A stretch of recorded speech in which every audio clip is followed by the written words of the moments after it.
जय श्री कृष्ण दोस्तों।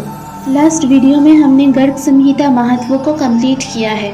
आज से शुरू हो रहा है गर्ग संहिता की प्रथम खंड गोलोक खंड की पहला अध्याय। भगवान नारायण, नरश्रेष्ठ नर, देवी सरस्वती तथा महर्षि व्यास को नमस्कार करने के पश्चात जय श्री हरि की विजय कथा से पूर्ण इतिहास पुराण का उच्चारण करना चाहिए।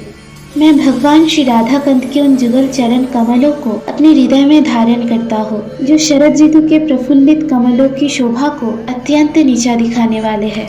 मुनि रूपी भ्रमरों के द्वारा जिनका निरंतर सेवन होता रहता है, जो व्रज और कमल आदि के चिन्हों से विभूषित है, जिनमें सोने के नुपुर चमक रहे हैं और जिन्होंने भक्तों के त्रिविध तप का सदा ही नाश किया तथा जिनसे दिव्य ज्योति छिटक रही है, जिनके मुक्कमल से निकलती हुई आदि कथा रूपी सुधा का बरभागी मनुष्य सदा पान करता रहता है।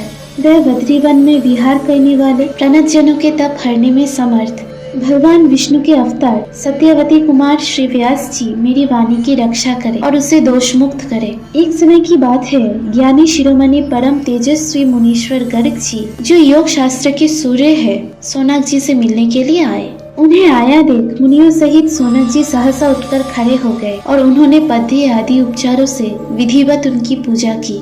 सोनक जी कहते हैं, साधु पुरुषों का सव और विचारण धन्य है, क्योंकि वो गृहस्थ जनों के शांति प्रदान करने का हेतु कहा गया है। मनुष्य के भीतरी अंधकार का नाश महात्मा ही करते हैं, ना कि सूर्य। भगवान, मेरे मन में ये जिज्ञासा उत्पन्न हुई है कि भगवान के अवतार कितने प्रकार के थे, आप कृपया इसका निवारण कीजिए।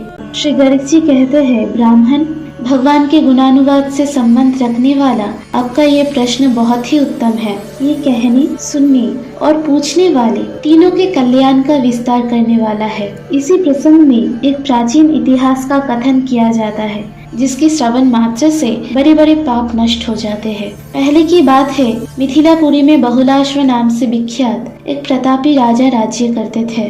वे भगवान श्री कृष्ण के परम भक्त, शांत चित्त एवं अहंकार से रहित थे।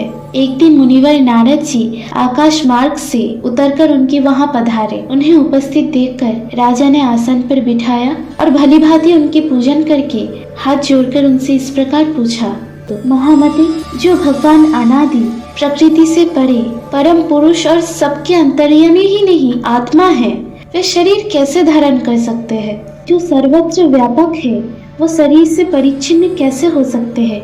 ये मुझे बताने की कृपा करे। श्री नारद जी ने कहा, गौ, साधु, देवता, ब्राह्मण और वेदों की रक्षा के लिए साक्षात भगवान श्री हरि अपनी लीला से शरीर धारण करते हैं।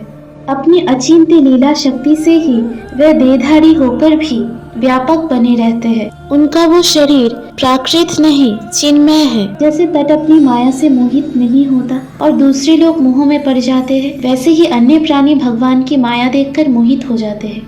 किंतु परमात्मा मोह से परे है, इसमें लेश मात्र भी संशय नहीं है। प्रभु, संतों की रक्षा के लिए भगवान विष्णु के कितने प्रकार के अवतार होते हैं, ये मुझे बताने की कृपा करे। श्री नारद जी बोले, राजन, व्यास आदि मुनियों ने अंश, अवेश, कला, पूर्ण और परिपूर्णतमा, ये 6 प्रकार के अवतार बताते हैं। इसमें छठा परिपूर्णतमा अवतार साक्षात भगवान श्री कृष्ण है।